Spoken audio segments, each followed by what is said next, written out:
真正嘅信仰從來唔屬於宗教嘅體系之中。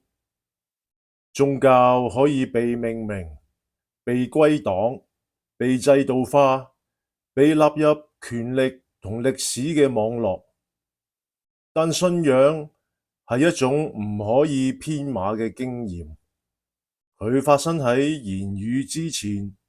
存在喺禱告之後。佢唔係立於祭壇嘅建築，唔靠傳統嘅傳承，而係來自靈魂深處嗰一道極靜之光，向住某個超越嘅實在慢慢伸出手。佢並唔係選擇一個宗教，接受一套教義，而係放低所有人為堆砌嘅知識、角色同身份之後，仍然願意完全卸下防備，咁跪喺真理面前。信仰嘅起點唔係喺追尋咩答案，而係喺承認我哋對答案嘅渴望，而且願意放低自我，成為答案嘅衝動，放低對知識嘅貪戀，對掌控嘅執迷，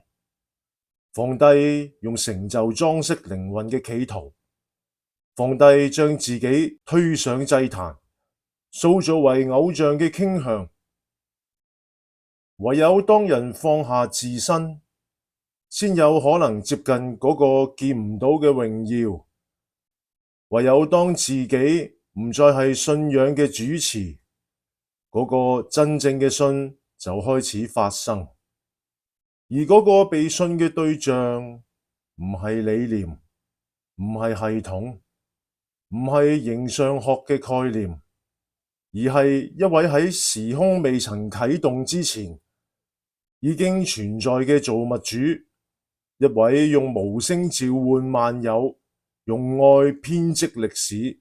用恩典接納流離者嘅神。喺佢裏面，我哋唔再靠住建立自我形象而祈求變得完整，而係因為佢嘅臨在，重新認識生命本身嘅意義。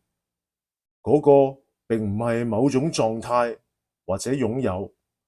而係同佢嘅關係。信仰唔係到達某個地方，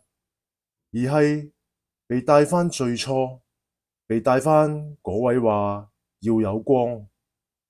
亦同時話要有你嘅地方。